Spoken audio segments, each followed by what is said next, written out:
Sayo mwana na Nzambe Sayo obongi na milolo milolo Sayo okomisa biso mopepe ayae na tatoli na yesunga penza na za mopepe bisika na uti na zokene nzoto na ngai yebaka te Voilà, 1969-2019, 50 ans, année après année, depuis que le mouvement de réveil a vu le jour en République démocratique du Congo. Et à cette occasion, l'église de réveil organise une grande activité déjà le lundi 8 avril 2019. Et pour parler de cette grande activité, nous avions bien voulu faire le déplacement, venir jusqu'au bureau du numéro 1, du tout premier pasteur de la République démocratique du Congo, l'évêque général, le bishop Albert Kantenza Mwanambo, pour parler de cette grande activité. Je ne suis pas seul, je me fais accompagner des Junior Dinanga qui petit à petit devient un complice. Bonjour Junior. Bonjour petit à petit. Oui. Je salue l'évêque général. Mais merci, bonjour. Bonjour à vous deux. Bonjour. Ok. Nous sommes très contents de vous retrouver. Ben, c'est toujours chez vous au bureau. Ben, c'est vous qui l'avez souhaité ainsi. Moi, je voulais bien que ça se passe au studio OpTV. Oui. Vous avez souhaité que ça se passe ici, donc je respecte votre choix. Alors, mon évêque, nous allons parler de cette grande activité qui est la couronne de David. Mais une petite question à curiosité, ça ne vous dérange pas, Alinga, la français et tout. Petite question à curiosité. Parlant des 50 ans de l'église, du mouvement de réveil, apparemment, c'est comme si tous les hommes de Dieu, du moins ceux de votre génération, vous n'avez pas la même manière de voir les origines de ces 50 ans. On dirait que l'histoire n'est pas la même chez chacun de vous. Est-ce qu'il n'y a pas lieu là de faire, je sais pas moi, une convention, un concile, pour vous mettre d'accord sur une histoire? Mais écoutez, moi je pense à mon avis que le courant dans lequel je suis né, ce courant réveil dans lequel je suis né, tire ses origines en 69, depuis 69 à l'arrivée de Télé Osborne, paix à son âme, le grand évangéliste et le grand renommé international, qui se repose aujourd'hui auprès du Père. Quand il est arrivé en 69 à Kinshasa, je ne veux pas dire que Kinshasa n'était pas évangélisé, je ne veux pas dire qu'il n'y avait pas d'église chrétienne, non. Mais le courant charismatique, le courant du surnaturel, le courant du langage de miracle, du surnaturel, des choses inhabituelles, c'est cet homme-là qui a mené ça au Congo, en République démocratique du Congo, Télé Osborne. Donc il a tenu sa croisade au pont Gabi, pont Kassavour aujourd'hui. Il a tenu sa croisade des miracles opérés, des aveugles, voyez, des sourds, entendait des muets parler, des boîtes marcher. On n'avait jamais vu ça. D'ailleurs en 69, moi j'avais 10 ans. J'habitais, mes parents habitaient la commune de Kinshasa, à Kalembelembe. J'avais 10 ans, mais j'entendais les gens dire j'étais encore tout petit, je garde encore ce souvenir-là.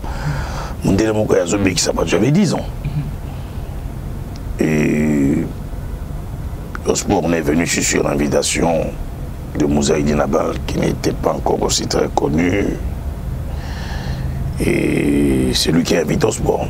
Et lorsqu'Osborne s'en va, il laisse le manteau à Mouzaïdi Nabal, il était comme le mentor de Mouzaïdi Nabal. Il laisse le manteau à Mouzaïdi Nabal. Et Mouzaïdi Nabal commence le même travail qu'Osborne, des croisades, des campagnes, des miracles, des surnaturels. C'est un vent qui entre dans le pays. Qui entre dans le pays. Et c'est comme ça que ce vent charismatique, ce vent de réveil, que Mouzaïdi Nabal va créer, fait pas Konza et Malam. Et il y aura un autre courant, des groupes de prière qui commencent aussi. Et moi, je suis né du mouvement des groupes de prière. C'est comme ça que je considère que depuis 69, à l'arrivée d'Osborne, Moussaïdi Nabal qui prend le relais. Il y a la naissance des groupes charismatiques de prière. Et ces deux comment je peux appeler ça, ces deux regroupements, FEPACO et des groupes de prière, attisent le feu du grand réveil charismatique dans le pays. Donc, je parle du courant dans lequel moi je suis né. Avant 69, il n'y avait pas de groupe de prière à Kinshasa. Donc, quelqu'un ne peut pas dire autrement. Il y avait des assemblées de Dieu, il y avait des pentecôtistes. Avec Jacques Fernaud. Moi, je ne suis pas assemblée de Dieu, je ne suis pas pentecôtiste. Vous allez déjà poser la question, il y avait aussi Papa Kelani de Je ne suis pas assemblée de Dieu. Vous comprenez? Donc, aussi, il y a des gens je n'ignore pas leur travail. Ils ont fait leur travail, leur évangélisation. Mais moi, je suis du courant du charisme. Je suis du courant qui croit au plein évangile. Je suis dans ce courant qui croit aux choses inhabituelles. Je suis dans le courant qui croit les miracles ne sont pas limités. Dieu continue encore à faire. Tandis que d'autres communautés, je ne cite pas les noms, nous qualifient, nous, avec notre doctrine des miracles, comme des égarés, mais pourtant ils étaient dans ce pays depuis toujours. Donc je ne vais pas entrer dans ces débats-là. Voilà pourquoi j'ai dit 50 ans pour nous, de ce courant-là, nous devons célébrer les 50 ans. Voilà, mon évêque, je voulais déjà parler de cette couronne de David, mais supporter que je puisse revenir, parce que moi je suis curieux, je sollicite votre indulgence de supporter ma curiosité. Je voulais revenir sur l'historique que vous nous aviez fait part maintenant, pour insister sur un fait. Vous aviez vécu à Aïdi Nabala. Moi, je n'ai pas vécu à Aïdi Nabala, malheureusement. Je le connais que ça, c'est. Je parle d'Aïdi Nabala par honnêteté chrétienne. Je ne suis pas définitivement malade, mais je reconnais la grâce qui était sur lui.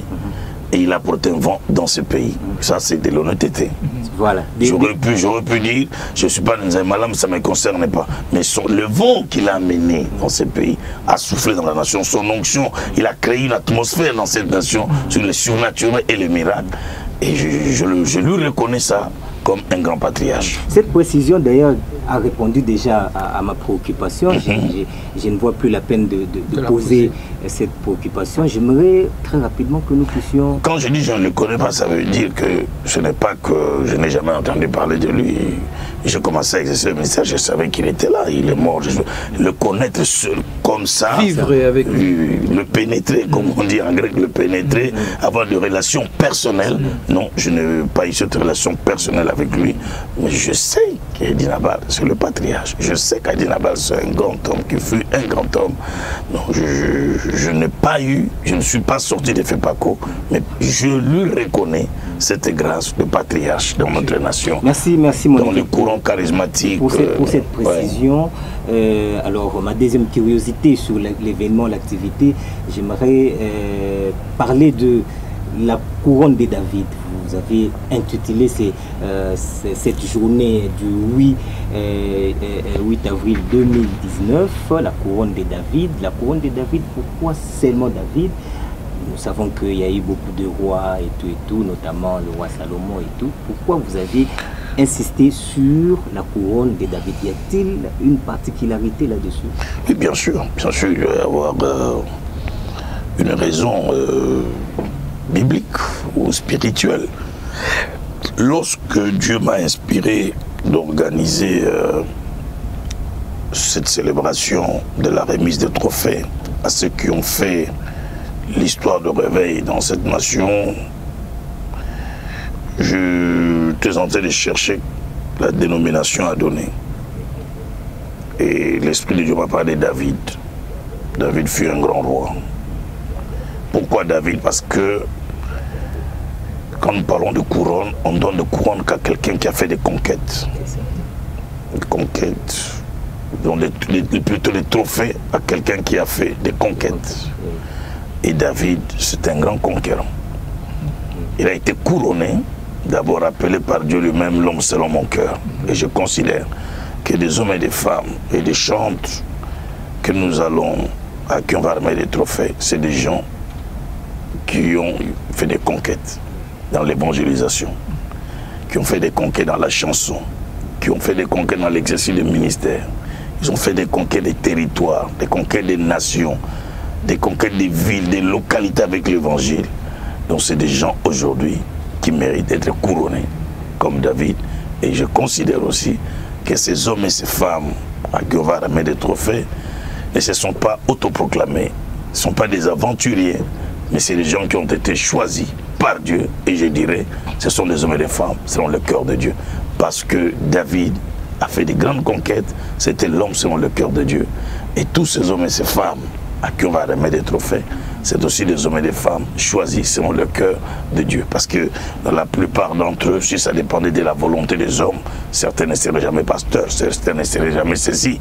Le monde allait chercher à dire, il n'est pas qualifié pour ceci, il n'est pas qualifié pour cela. Mais dans le cœur de Dieu, ces hommes ont trouvé la place. Et Dieu les a choisis, les a qualifiés pour faire ce qu'ils font.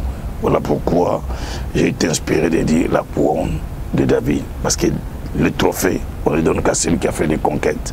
Et quand nous disons que 50 ans après, les gens ont eu un grand parcours avec Dieu, donc ils ont eu à faire de grandes conquêtes. Alors, mon évêque, j'ai parlé avec quelqu'un sur la couronne de David. Il me dit, l'évêque général veut faire du Paulin Mukendi avec le Mwana Mboka et tout. Donc, et puis, bon, ce sera une activité annuelle, à l'image de Mwana Mboka et d'autres trophées, ou bien c'est après 50 ans? Mais c'est ça le problème des Quinois, des comparaisons, rendre léger quelque chose qu'on veut rendre sacré. Ce que nous faisons aussi, c'est sacré. C'est pas seulement chez nous. En Afrique du Sud, dans les pays anglophones, on appelle ça awar. En Afrique du Sud, on donne nos chantres, on donne nos pasteurs. Aux États-Unis, chaque année, il y a awar. Donc, pourquoi quand chez nous on va faire du Paulin Mukendi? Moi je sais que Paulin fait un bon travail, mais est-ce que Paulin fait ça dans le cadre évangélique? Paulin ne fait pas ça dans le cadre évangélique. Ça c'est une première. C'est la première fois dans notre pays que nous puissions faire ce que nous faisons. Et qu'est-ce que nous faisons en réalité? Nous reconnaissons les grâces que Dieu a données à chacun. Si vous allez aux États-Unis, dans des grands pays anglophones, on ne fait pas grands pays, dans des pays anglophones par exemple, vous trouverez que c'est un pays, ce sont des pays qui sont avancés spirituellement parce qu'ils ont dépassé les débats des conflits de doctrines, des conflits de ceci, des conflits de cela. Mais c'est des gens qui ont su faire ce que faisait la Bible. Paul dit, selon la grâce qui m'a été accordée. C'est-à-dire qu'il reconnaît que lui, il a une grâce de faire quelque chose. Et que l'autre aussi a une grâce. Donc, ensemble, on se complète pour le perfectionnement des saints. C'est ça. Au fait, notre pays, les églises et réveils dans notre pays ont marqué les pas à ce niveau-là. Parce que vous avez toujours des camps qui vous disent, c'est nous qui avons le monopole de la doctrine. Nous avons le monopole de la connaissance. Nous avons le monopole du savoir. Et les gens aussi extrêmement religieux qui ne croient pas aux autres, qui considèrent que les autres ne connaissent rien, les autres n'ont pas Dieu, c'est nous. Donc c'est cet esprit religieux-là qui nous a fait traîner dans beaucoup de choses. Donc on ne reconnaît pas les gens, on ne reconnaît pas la grâce. Quelqu'un fait quelque chose, c'est le diable. Quelqu'un fait ceci, c'est la magie. Quelqu'un fait cela, il faut bien voir ce que c'est Dieu. Alors qu'on est tous là, on est convaincus que cette personne-là a Dieu, mais parce qu'il fait des choses que nous on ne fait pas, on refuse de les admettre. Voilà pourquoi il m'a plu, moi, il a plu au Saint-Esprit de me convaincre d'organiser cette célébration en ce jubilé d'or, en reconnaissant l'appel de chacun, en reconnaissant la grâce de chacun et en remettant chacun le trophée pour lui dire, nous n'attendons pas ta mort pour venir parler au cercueil, mais nous voulons de ton vivant que tu entendes que nous croyons ce que tu fais, que nous croyons ton appel, nous croyons à ta grâce et nous te respectons sur base de ta grâce et de ton appel. Est-ce que c'est un péché de faire ça aux gens? Est-ce que c'est un crime? Est-ce que c'est du Paulin Mukendi? Parce que vous reconnaissez la grâce de quelqu'un. C'est là même la grandeur. C'est là même la maturité. Vous comprenez? C'est là ce que j'aime me parler avec Eddie, c'est de l'épaisseur. Vous comprenez? Ça, c'est de l'épaisseur. Donc, c'est comme ça que l'Église doit grandir. Lorsque Pierre et Jean marchent ensemble, ils se retrouvent dans le paralytique. Écoutez la phrase que Pierre dit. Il dit, fixe-nous droit dans les yeux. Et la Bible dit, le paralytique les fixa, s'attendant à recevoir de quelque chose. Il attendait l'argent. Mais après qu'il ait fixé les deux, Pierre va continuer à dire, je n'ai ni or, ni argent. Ce que j'ai, je te le donne. Mais au départ, il dit, fixe-nous. Mais quant au miracle qui doit avoir lieu, il dit, je n'ai ni or ni argent. Ce que j'ai, je te le donne. Au nom de Jésus, marche. Est-ce que ça indisposait Jean? Jean a dit non, mais le père tu avais dit nous, mais pourquoi maintenant tu dis j'ai? Jean a reconnu qu'en ce qui concerne les miracles, mon frère Pierre en a reçu le don et la grâce. Et Pierre a compris aussi que Jean, c'est le livre d'amour. Là, il parle de l'amour du Père. Si vous voulez en connaître l'amour du Père, écoutez Jean, lisez Jean. Voilà la complémentarité. C'est deux hommes qui marchent ensemble, mais avec deux grâces différentes, deux appels différents, deux dons différents, mais ils se complétaient pour le perfectionnement des saints et pour l'avancement du royaume. Et c'est comme ça qu'il faut que les églises et les réveils marchent dans cette nation. S'accepter mutuellement et vanter même. J'étais malade une fois, je suis allé voir un médecin. Le médecin m'a dit, en tout cas, évêque général, ça, moi je ne peux pas traiter ça, mais j'ai un ami qui est spécialiste en ça, je te recommande, il faut que tu le vois. Et quand je suis allé, j'ai vu le spécialiste, il m'a soigné. Vous comprenez, vous allez poser la question de quoi vous étiez malade, ça on ne va pas le dire. Parce que bon, il répond déjà à votre question de la tête, ou à la tête des téléspectateurs. Et il m'a soigné. Mais voilà l'honnêteté des médecins. Ils reconnaissent que là, j'ai des limites. Je ne peux pas faire ça. Mais nous avons un tel confrère, c'est un médecin en charge de telles choses. Il faut qu'à l'église on arrive à ça. Quelqu'un a la grâce des miracles. Parlez de ça, vantez ça. Quelqu'un a la grâce de faire des délivrances. Vantez ça. Ça ne vous diminue pas. Vous ne perdez rien. Quelqu'un a la grâce de prêcher la parole avec révélation, puissance et le courage de lui reconnaître. Et c'est ce que je veux faire ce jour-là. Reconnaître à chacun sa grâce et son appel. Mon évêque, sans vous mentir, j'étais déjà emporté. Et je suis tenté d'ailleurs de dire Amen. Mais je me retiens parce que ici je suis dans la peau de journaliste et je dois faire mon travail. Alors je reviens sur le sujet. Vous parlez de l'organisation de cette grande activité. Et moi je suis en train de voir le coût de cette activité qui est géant, gigantesque, mon évêque. Est-ce que l'État congolais, puisque vous êtes une grande structure spirituelle dans ces pays, est-ce que l'État congolais vous accompagne financièrement ou comment vous avez fait pour réunir les fonds afin d'organiser effectivement cette activité? Très bien, une très belle question parce que les gens vont s'imaginer beaucoup de choses. Vous êtes où ici? Là où nous faisons la mission, vous êtes où? Au bureau ici. Au bureau de quelle église? Comment s'appelle l'église? Alors, vous avez affaire à un apôtre de la foi ici. Il n'a pas besoin de l'État pour l'accompagner. Il a besoin de Dieu pour l'accompagner. Vous savez, c'est des petites erreurs qu'on a eu à commettre dans la vie. Aller toujours vers l'État, poser des problèmes. Après, on s'amuse avec vous, on vous humilie, on vous ridiculise. Ils ne vous respectent pas quand vous tendez toujours la main en posant des petits problèmes. Donc, à 60 ans, je ne peux pas me faire ridiculiser. J'ai mis ma foi en action. Entre nous, je le dirai ce jour-là, au Salon Congo, je remercierai des frères qui m'ont accompagné avec leurs finances, qui ont cru à ce que nous faisons, qui m'ont aidé. Je citerai leur nom pour le remercier, pour que personne ne pense que c'est Félix Tshisekedi qui est derrière, c'est telle personne qui est derrière, l'État congolais derrière. Je n'ai pas voulu faire cette demande-là auprès de l'État parce que quelquefois ça diminue les gens, ça humilie. Et je préférais mettre ma foi en action, croire en celui qui m'a donné la vision. Et il a vraiment pourvu à cette vision. Je ne manque de rien depuis que j'ai commencé cette affaire. Et dans les quelques jours qui nous restent, hein, je ne suis pas sous stress parce qu'il me manque telle chose, telle chose. Il pourvoit tous les jours. Mais il a pourvu comment? Aux frères, de nominés, en qui j'expliquais la vision. Il y en a qui m'ont donné des enveloppes, fais ceci, fais cela. Et je le dirai clairement, ouvertement. Comme ça, ceux qui pensent que, qui posent des questions, qui est derrière lui, ils auront la réponse ce jour-là, au Salon Congo. Voilà, mon évêque, je voudrais savoir, c'est une activité Kankienza Ministries ou bien Église de Réveil?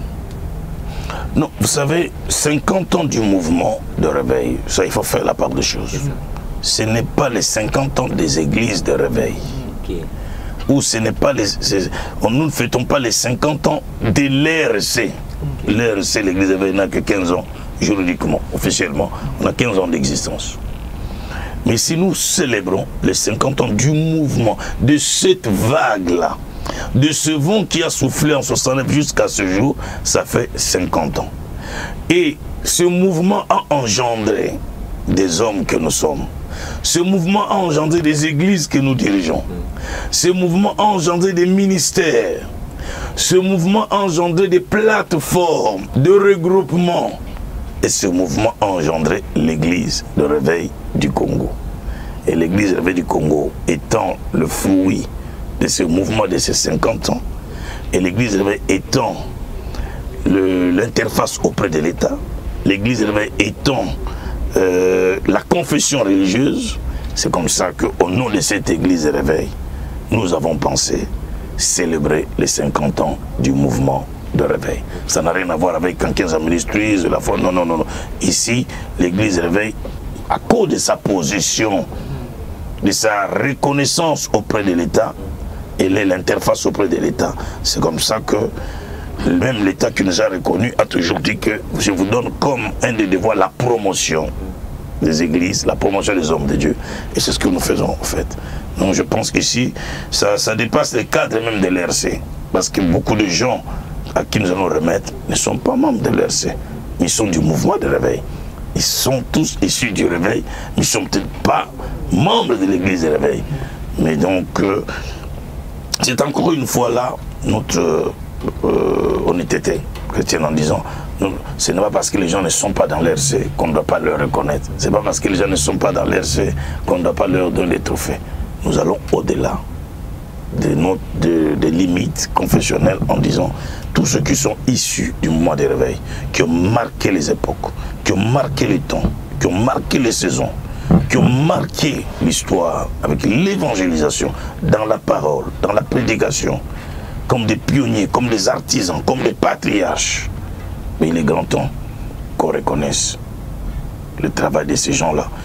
On ne doit pas attendre qu'ils meurent. Vous savez aussi pourquoi est-ce que j'ai eu l'idée de faire ceci il y a 2 ans, lorsque Maman Toumba, Chaoumba, l'apôtre Toumba était morte, décédée. Et le jour de... pendant les obsèques, je l'ai élevé au nom de l'église de réveil au rang de la pionnière, comme la première dame, la pionnière de l'évangile en tant que femme. Il y avait beaucoup de gens ce jour-là, des pasteurs, des femmes, qui m'ont vu après pour dire bon. Donc il faut mourir pour être reconnu. Donc même nous tous ici, vous nous reconnaîtrez le jour où on ne sera plus là. Et j'ai répondu à un lieu, qui sait si c'est moi aussi qui pars avant vous? Franchement. Mais ça m'a interpellé. C'est comme ça que j'étais en train de réfléchir. Que faire pour honorer les hommes de Dieu? Mais lorsqu'on a eu les 50 ans, je dis enfin, voilà les temps kairos, les temps favorables pour les faire. Profitons des 50 ans jubilé d'or pour honorer les hommes et les femmes qui ont marqué le temps, qui ont marqué l'histoire, qui ont fait un travail dans cette nation et qui continuent à faire le travail, les chantres. Dans ce pays où on avait la musique religieuse, qu'on l'a connue comme musique amatanga.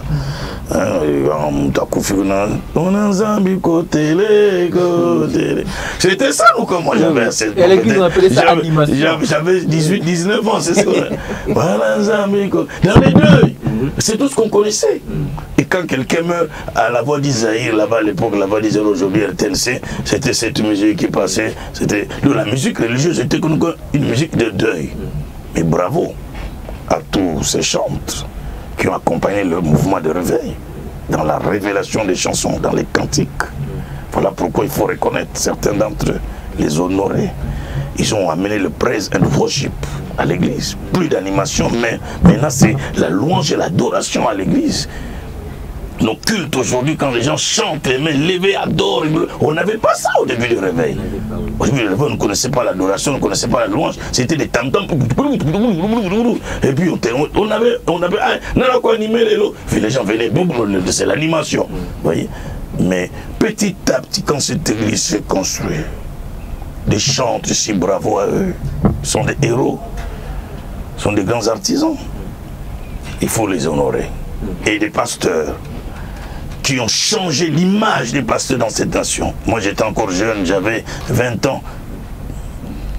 Quand vous dites que vous êtes pasteur, on peut vous jeter la pierre. Quand vous dites que vous voulez épouser quelqu'un, vous vous présentez dans une famille, au salarié pasteur. Et moi, on a beaucoup fanzala. Parce que l'image que donnaient des pasteurs des autres confessions, alors la sabbat était également pas pantalon, toboggan, ma chemise. Alors c'était l'image de la pauvreté. Donc les pasteurs, mais notre génération à nous, quand nous sommes venus, nous avons changé, nous avons dit que le pasteur c'est un notable, le pasteur c'est un homme de la dignité, le pasteur c'est un homme à respecter. Nous avons valorisé ce ministère, nous avons valorisé les travail. Alors si les gens pensent que, comme disait Thierry Teddy qu'il y a des gens qui ne sont pas très d'accord avec les 50 ans qui comptent. Mais il y avait des pasteurs avant nous. Avant 69, il y avait des pasteurs. Avant 70, il y avait des pasteurs. Mais les années 80, le mouvement de réveil prend de l'ampleur. 80, 85, 90, c'est l'explosion. C'est notre génération. Nous révolutionnons les choses. Aujourd'hui, beaucoup de familles. Moi, on n'a pas la pasteur. C'est vrai que vous avez révolutionné les choses. Oui. Vous avez en tout cas amené un vent nouveau. Ah oui. Et même sur le plan accoutrement et tout. En tout cas, vous avez abattu un travail des titans. Ouais. On ne parlera même pas sur le plan spirituel parce que vous avez réussi à faire ce que les autres n'ont pas pu faire. Mais mon évêque, ça c'est un mérite. Mais mon évêque, j'aimerais quand même revenir sur la sélection, parce que c'est une préoccupation des téléspectateurs. Moi je suis avec vous, je vois comment est-ce que vous travaillez des fautes en comble pour réussir d'abord à sélectionner tous ces hommes-là qui seront nominés et tout. Mais j'aimerais savoir quel a été le mobile. Est-ce que le mobile était spirituel? Vous êtes basé sur un critère spirituel pour sélectionner les nominés, ou vous avez mis sous pied quelques critères qui vous ont permis à pouvoir arrêter cette liste? Et puis justement, vous allez prendre ça comme ça, mon évêque, permettez-moi de vous le poser. Vous avez arrêté ou vous avez nominé combien de pasteurs, combien de chantres? Parlons des critères, mon évêque, je voudrais ajouter, pour compléter Junior, parce que on peut se dire, bon, c'est juste un club d'amis qui se sont réunis et puis bon, on essaie de nous reconnaître entre nous et tout. On laisse Félix Tshisekedi venir établir l'état des droits, où tout le monde peut s'exprimer librement. Si les gens peuvent dire que c'est un club d'amis, non qu'à dire, c'est l'état des droits. L'état des droits. Donc vous n'allez pas empêcher quelqu'un de s'exprimer. L'état des droits même à l'église. Même à l'église, bien sûr. Mais je sais que il y a Kinshasa combien de pasteurs, Kinshasa combien d'églises, le Congo a combien d'églises. Est-ce qu'on peut prendre tout le monde? On ne prendra pas tout le monde. Je sais qu'après, il y aura des mécontents. Je reçois des appels de Washington, de la Belgique, des gens qui voient nos spots sur Facebook.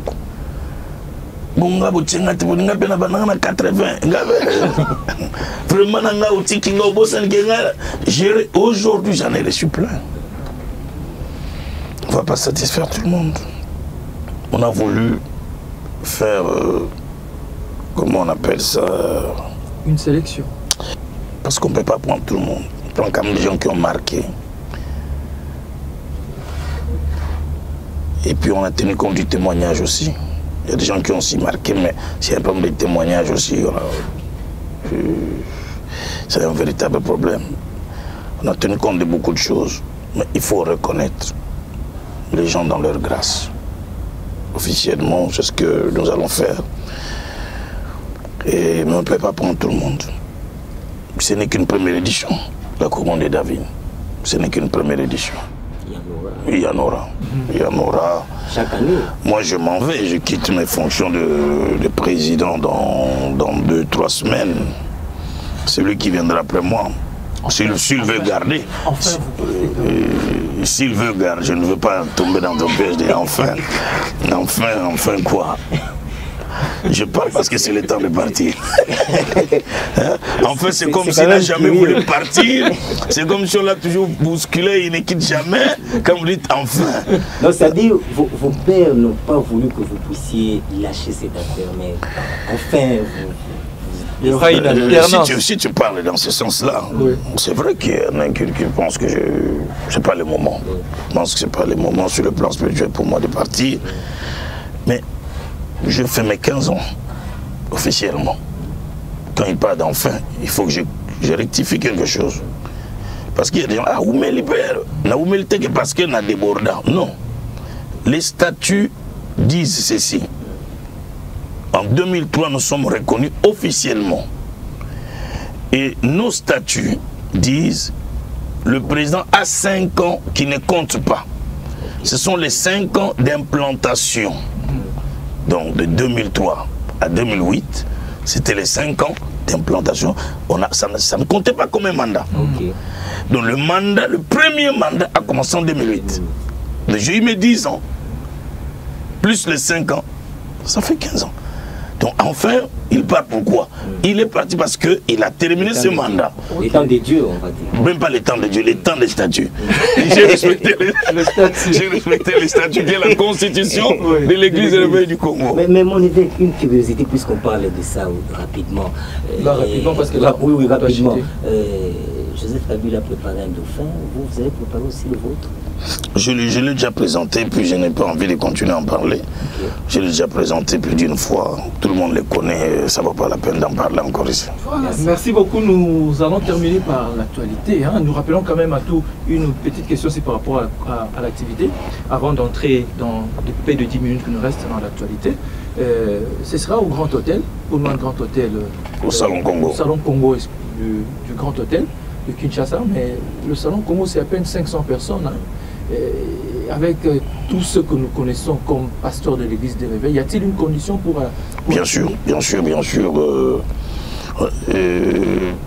On a fait que chaque nominé puisse se faire accompagner de 3, 4, 5 personnes. Et les 3, 4, 5 personnes, nous avions envoyé des billets de $25 pour tous ceux qui veulent se faire accompagner.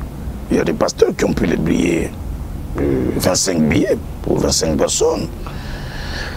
D'autres ont pris 50 billets pour 50 qui veulent les accompagner. Les $25, pourquoi? Parce que c'est une grande fête, c'est un grand événement. Ça se termine à 12 h. Et à 13 h, nous allons au chapiteau de GB, à Shoprite, avec les 500 personnes qui ont acheté leur billet pour le banquet. J'offre un banquet à l'issue de la cérémonie au Grand Hôtel. Donc, personne ne peut venir là-bas sans ce ticket-là pour entrer, sauf ceux qui ont des invitations particulières entreront. Voilà comment ça va se passer. Voilà, nous allons parler, il nous reste 10 minutes, parlons actualité, 2, 3 questions par rapport à l'actualité. Le président Félix a lancé pratiquement, a mis son mandat sur la lutte contre la corruption. Il s'est passé des histoires lors des sénatoriales ici, des élections sénatoriales. On n'a pas entendu l'église de Réveil condamner ne fût-ce que, appuyer ne fût-ce que cette lutte-là contre la corruption. Vous savez, quand il y a eu proclamation de résultats, il y a eu contestation. Il y en a qui contestent Félix, Antoine Tshisekedi, qui soutiennent Fayulu. l'Église catholique s'est prononcée aussi,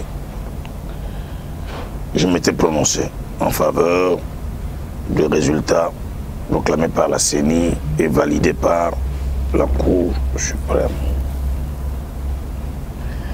J'ai fait encore une autre déclaration, je pourrais appuyer 2 déclarations. Mais qu'est-ce que je n'ai pas entendu? Il cherche un poste, il cherche à ce qu'on le voit, il cherche à ce que Félix fasse attention à lui. Ça. Donc dans ce pays, quand vous ne parlez pas, on n'a pas entendu l'église réveil. Quand vous parlez, il veut attirer l'attention. Je ne sais pas ce que les gens de cette nation veulent exactement. Mais c'est ça la vie. Bon. Il a suspendu l'installation du Sénat. Il lutte contre les antivaleurs et la corruption. Vous vous souviendrez qu'il y a quelques années, j'ai fait une campagne d'appel à la conscientisation en luttant contre les antivaleurs, la corruption, le vol, le mensonge, le tribalisme. Nous avons fait ça pendant 6 mois. Et pour moi, il rejoint ce que nous avons toujours condamné, nous aussi, l'Église réveil. Le tribalisme, le régionalisme, le clientélisme, les antivaleurs, la corruption. Je salue, j'encourage, et pourvu que ça dure. Pourvu que ça dure, ce sont des très bons signaux qu'il a donnés. Et nous souhaitons vraiment qu'il va aller jusqu'au bout de cette lutte. Nous prions pour lui, nous le soutenons, nous l'encourageons. Donc on n'est pas là obligé de se prononcer à tout moment. Il faut savoir parler quand on choisit le temps aussi. Donc on ne peut pas parler parce qu'il faut parler. Okay. Mon évêque, le chef de l'État est actuellement aux États-Unis. J'aimerais quand même avoir votre analyse par rapport à ces déplacements, on va dire, diplomatiques du chef de l'État. Comment voyez-vous la suite des événements ici au pays par rapport à ces déplacements? Bon, vous voyez que depuis qu'il est là, il fait trop de déplacements. Des voyages diplomatiques, certainement chercher à harmoniser beaucoup de choses avec les voisins, l'Ouganda, le Rwanda, il a été au Kenya. Maintenant, il est au Sénégal à l'investiture du président Macky Sall. Là, il est aux États-Unis. Je ne suis pas dans son cabinet, je ne suis pas très proche du président Félix pour savoir le contenu de son voyage. Mais si vous me posez à moi mon avis, le voyage des États-Unis, s'il rencontre Trump, je me dis ça vaut le coup. S'il ne rencontre pas Trump, je ne vois pas. Je ne vois pas. Personnellement, je ne vois pas pourquoi aux États-Unis ne pas rencontrer le président américain. Personnellement, peut-être que je peux me tromper aussi. Parce qu'il est allé dans d'autres pays, il a été reçu par ses homologues. Je pense à mon avis que la respectabilité voudrait bien qu'il arrive, même si c'est une grande puissance dans le monde, ça aurait été mieux. Et qu'il se fasse recevoir par le président Trump, qui discute entre les 2 chefs d'État. Et ensuite, il peut être reçu par le secrétaire d'État, par des hommes d'affaires. Bon, mais c'est lui qui décide, c'est pas moi qui décide. Mais je me dis quand même que pour un premier voyage, j'aurais bien voulu que ce soit un voyage où il sera reçu en pompe par le président Trump. Voilà. Le projet 100 jours, peut-être pour terminer, le projet 100 jours, vous l'avez aperçu comment? Il y a des bons signaux. Et on voit des travaux partout. On voit, hier, j'ai suivi sur Facebook la fête en Bujimaï. 13 ans après, il y a eu de l'électricité. 13 ans après. 13 ans, c'est des choses encouragées. Il ne faut pas que ce soit juste des choses comme ça et puis après demain ça meurt. Donc il faut que ça perdure, que ça aille jusqu'au bout. On peut dire que dans les 100 jours, il est bien parti. Il est bien parti. Il pose beaucoup d'actes. Il y a de l'espoir. Avec le président Félix, on peut sentir que même l'atmosphère dans la nation a changé, le climat a changé. On peut sentir que ce pays est en train d'aller vers quelque chose de glorieux, quelque chose de très bien. Et la paix du peuple,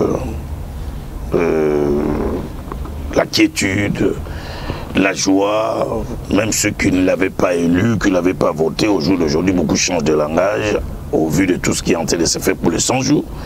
Je pense qu'on peut lui souhaiter que bonne chance, qu'il continue jusqu'à la fin de son mandat, qu'il réussisse son mandat. Voilà, merci beaucoup mon évêque. Je dis merci à Junior de m'avoir accompagné. Je vous ai suivi une fois, ça fait très longtemps, vous avez dit sur Radio Okapi, je pense, mon travail consiste à prier et à prêcher. Une petite prière pour terminer aujourd'hui. C'était un jour, le jour où on avait organisé un culte au stade, où toutes les confessions religieuses étaient réunies. Il a plu abondamment ce jour-là et le culte n'a pas eu lieu. Pour tout le monde, c'était une affaire du diable, dont Dieu n'a pas exaucé. Mais nous avons des cultes aussi qui sont dérangés par la pluie, comme dimanche passé, où il y a fait la pluie. Il y a des églises qui n'ont pas prié à cause de la pluie. Je me demande si c'était encore... c'est le diable. Et moi, je vous ai suivi à Kikwit. Alors, et pourquoi j'ai dit ça? Il y a un prêtre à Kikwit. Justement, c'était c'est toi qui m'as dit ça. Et le prêtre qui a beaucoup aimé ma déclaration de... Je ne sais faire que deux choses, prier et prêcher. Donc si on me demande d'aller prier en enfer, j'irai.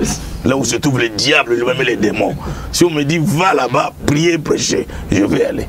Si on me dit va là où tous les démons, les féticheurs se réunissent, va leur prêcher, prier, je partirai parce que c'est ça mon travail. C'est mon travail. Et à l'époque, les gens disent, nous sommes allés au stade et prier pour que Dieu ajoute à présent Kabila le mandat. Mais je me suis posé la question, quel genre de prière allons-nous faire pour que Dieu change la constitution et donne le mandat? Vous voyez comment les Congolais... peut-être. Mais la constitution est claire. On va demander à Dieu de changer la constitution. Non, c'est pas bien d'accuser les gens. Donc, en fait, avant de prier, parce qu'on parlait du président Félix, je voulais plus lui demander, parce que c'est un enfant de Dieu. Au jour d'aujourd'hui, beaucoup de pasteurs et beaucoup d'églises ne sentent pas qu'ils ont affaire à un enfant de Dieu. Et si ses collaborateurs m'entendent, il faut qu'il fasse un effort. Il est venu au pouvoir en tant qu'enfant de Dieu, né de nouveau. Il aurait pu organiser une journée d'action de grâce, où des hommes de Dieu des églises se retrouvent pris pour lui. Il n'a pas fait. Il reçoit les communautés katangaises de toutes les provinces, mais des confessions religieuses, lui en tant qu'enfant de Dieu, il ne les reçoit pas. Les hommes de Dieu ne les reçoivent pas. Je pense qu'il y a quand même un petit problème à ce niveau-là. C'est un enfant de Dieu. Je ne veux pas le détacher de son église. C'est son église. Là où il est, ce sont ses pasteurs. Aujourd'hui, il est le président de la République démocratique du Congo. Il n'est plus le président d'une église. Et surtout en tant qu'enfant de Dieu, né de nouveau. Je pense qu'il doit s'ouvrir, pas à moi qu'en 15 ans. Il doit s'ouvrir aux confessions religieuses, aux pères spirituels, des chefs spirituels, et pour qu'enfin il devienne l'objet d'intercession des fidèles dans les églises. Et les fidèles de toutes ces églises là disent enfin, nous avons un frère au pouvoir, prions, soutenons-le. Mais au jour d'aujourd'hui, les gens considèrent que non, il est le frère d'une église.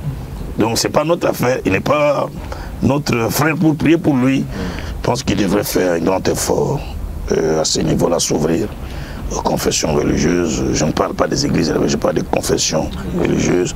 Recevoir des chefs spirituels qui prient aussi avec eux et qui le bénissent. Au lieu de recevoir seulement les gens de Katanga, les chefs coutumiers, les ceci, les cela. Je pense que la première chose qu'il devrait faire, c'était cela. Je crois qu'il n'a pas raté encore l'occasion, mais il peut se rattraper. Oui, ok. Nous allons finir.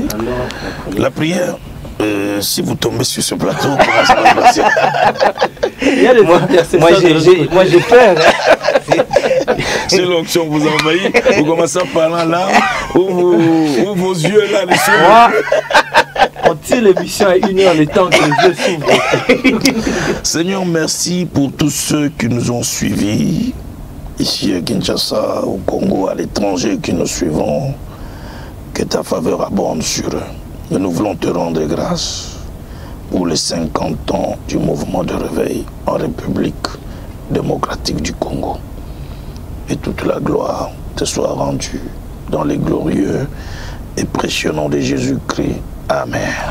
Mais vous savez, avant de me séparer, il y a des gens qui méritent aussi de recevoir les trophées, sont des missionnaires. Okay. Il y a eu beaucoup de missionnaires qui sont venus entre 69 jusqu'à ce jour. Surtout entre 80, 85, 86, 87, ces pays étaient évangélisés par des gens comme Jean-Louis Jaillet, qui est mon père dans le ministère, des Maïcha Chavda. Il y a eu beaucoup d'hommes de Dieu qui sont venus. Mais comment les atteindre? Même si on ne les atteint pas, mais dans le discours, on doit rendre hommage à ces gens-là qui ont fait un grand travail. Ce sont des grands pionniers de ce travail. Voilà, c'en est fini. On prend rendez-vous pour le lundi 8 avril 2019, aux alentours de 8 h. Ce sera au Salon Congo du Grand Hôtel. Je dis un très grand merci à l'évêque général et merci beaucoup aussi à Junior qui m'a accompagné. Merci à la grande équipe technique. On se retrouve très prochainement pour un nouveau numéro. Au revoir.